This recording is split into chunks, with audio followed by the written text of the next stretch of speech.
Hi hello friends, నమస్తే. నేను మీ బాలశ్రీ. అందరూ ఎలా ఉన్నారు ఫ్రెండ్స్? ఐ హోప్ అందరూ బాగున్నారైతే అనుకుంటున్నాను.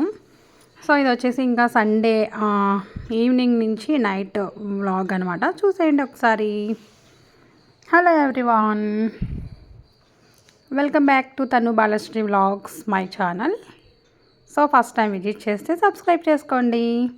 సో ఇంకా వీడియోలోకి అయితే వెళ్ళిపోదాం. ఈరోజు స్నాక్స్ అయితే నేను ఈ విధంగా తయారు చేశాను అనమాట.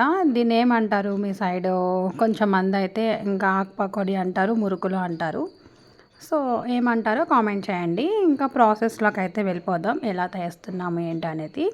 నేనైతే ఇక్కడ మనం మినపగూళ్ళు అంటాం కదా, మినపగూళ్ళు, బియ్యం, కొంచెం శనగపప్పు కలిపి మిల్లు అయితే పట్టించాను అనమాట. మంచిగా కడిగేసి ఎండలో ఎండబెట్టేసి అప్పుడు మిల్లు ఆడించుకోవాలి. సో నేను అందులో అయితే కొంచెం వామ్ అయితే వేశాను.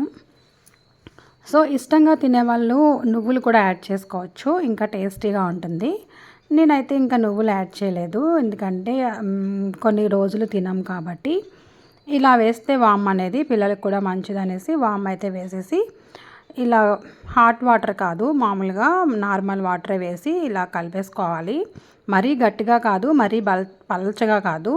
సో ఈ విధంగా ఉండాలి కన్సిస్టెంట్ అనేది. సో ఇందులో చాలా రకాలు ఉంటాయన్నమాట. నేను ఫస్ట్ టైం చూపించాను కదా, అది యూస్ చేయాలి. ఇంక ఇది స్టార్స్, ఇది వచ్చి సన్న కారపూస, ఇది వచ్చి కొంచెం లావు కారపూస, ఇది వచ్చేసి ఇంకా మనం చిన్న చిన్న కారపూసలా ఒత్తుగా చేసుకుంటాం కదా, అదనమాట. నేను ఫస్ట్దే యూస్ చేస్తున్నాను. సో నేను ఇంకా ఈ విధంగా అయితే ఉండలు చేసుకొని ఈ విధంగా అందులో పెట్టేసుకుంటాను బౌల్లో. ఆయిల్ వీట్ అయిపోయిన తర్వాత సో నేను ఇంకా ఈ విధంగా వేస్తానన్నమాట. ఆయిల్ వీట్ అయిందా లేదా అనేసి మనం ఇది తిప్పేటప్పుడు కొంచెం ఆయిల్ అనేది హీట్ మనకి బాగా తగులుతుంది. హీట్ అయితే బాగా కనిపిస్తుంది అనమాట, మన చేతికి కొడుతుంది. సో మనం అది వేసేటప్పుడు కొంచెం ఏంటంటే లో ఫ్లేమ్లో పెట్టుకోవాలి, అప్పుడు హీట్ అనేది మనకి తగలదనమాట. సో ఇంక ఈ విధంగా అయితే వేగుతూ ఉన్నాయి. నేను పర్ఫెక్ట్గా చూపించలేకపోతున్నాను వేసేది. అది ఇంకా ఎలా వచ్చినా సరే మనం తింటాం కాబట్టి షేప్ అనేది కాదు, మనం తినడానికి టేస్టీగా చాలా బాగున్నాయి. ఒకసారి మీరు కూడా ట్రై చేయండి. ఫైనల్గా నేను మొత్తం అన్నీ చూపించలేదు, కానీ వేయడం జస్ట్ ఎలా చేసుకోవాలి, ఏ విధంగా చేయాలి అనేది చూపిస్తున్నాను. మీకు అది కావాలనుకుంటే మీషోలో కానీ దొరుకుతుంది. ఇంకా పని అయిపోయిన తర్వాత ఇంకా ఏది చేయాలన్నా సరే మనకు భయం వేసేది, ఫస్ట్ గిన్నెలో భయపడతాం.